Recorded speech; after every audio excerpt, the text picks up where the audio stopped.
хог аядлын асуудал бол иргэн болгонд хамаатай асуудал шүү дээ, тий. Нэг талаараа иргэн болгон хог үйлдвэрлэж байгаа, хог хайж байгаа. Өөрсдөө бид нар энэ үйлдвэрлсэн, гаргасан, тарьсан хогноосоо агаарын бохирдлыг, хөрсний, усны бохирдлыг үүсгэсэн учраас тэрнээс эрүүл мэндээр хохирч байгаа, гэмтэж байгаа улсууд. За энэ асуудлыг би барьж авсан ерөөсөө л байгаль орчин, уур амьсгалын өөрчлөлт, энэ бүх одоо төрлийн бохирдлыг л бага ч гэсэн хэмжээр шийдэх юм зорилготойгоор одоо энэ ажлын хэсгийг үүсгэж ахалсан. 400-аад одоо иргэд аж ахуйн нэгж, бизнес эрхлэгч одоо энэ чиглэлээр ажилладаг мэрэгчлэтнүүд төрийн бас байгууллагын хүмүүстэй уулзсан байна.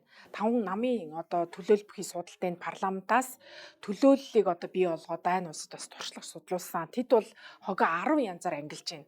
Тэнд одоо жишээлбэл 3% бушлаад 97% дахин боловсруулж байгаа бол Монгол улсад 97% бушлаад 3% боловсруулж чадчихэв. Маш олон асуудлууд хомилогдсон. Тэгэхээр энэ бол аюулын тохиом мөн энэ унтаа хөгжил цэцгэлтийг авчрах гэдэг Монгол улс хогондоо дарагдлаа. 2017 оны хууль чи өөрөө ер нь бол боломжийн хууль гэж яригдж байгаа гол нь хэрэгжилт маш сул.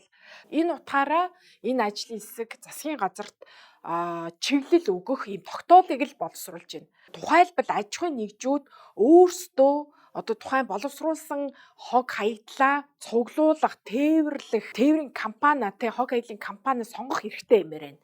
Тарифын чөлөөт байдлыг бий болгомоор байна, либералчилмаар байна. За 3 дугаар маш том асуудал бол ерөөсөө үйлдвэрлэсэн нь өртгөө төлдөг. Өөрөөр хэлэх юм бол импортлсон, үйлдвэрлэсэн нь бий болгосон тэр борлуулсан бараа таваагаар дагаад бий болсон хог хаягдлаа эргүүлж авах маягаар, дахин эргүүлж аваад дахин боловсруулах маягаар энэ одоо тойрог эдийн засгт оролцмоор байгаа хгүй. Өөрөөр хэлэх юм бол хог хаягдл өөрөө эдийн засгийн өртөгтэй үн цэнийг бий болгож болно гэдгийн философиг суурьнд бүрдсэн байгаа энэ хууль эрх зүйн орчин дээр нэмж сайжруулах юм шаардлага байгаа. Төсөөс гаргаж байгаа энэ илүүдэл зарлыг бас багасгах, илүү зах зээлийн горимд нь оруулах ийм одоо цогц суур том өөрчлөлтүүдийг л хийх юм зорилготойгоо тэгээ засгийн газарт 12 төрлийн чиглэл өгсөн юм тогтоолын талаар бид нар ярилцаж хилцэж боловсруулж байгаамаа.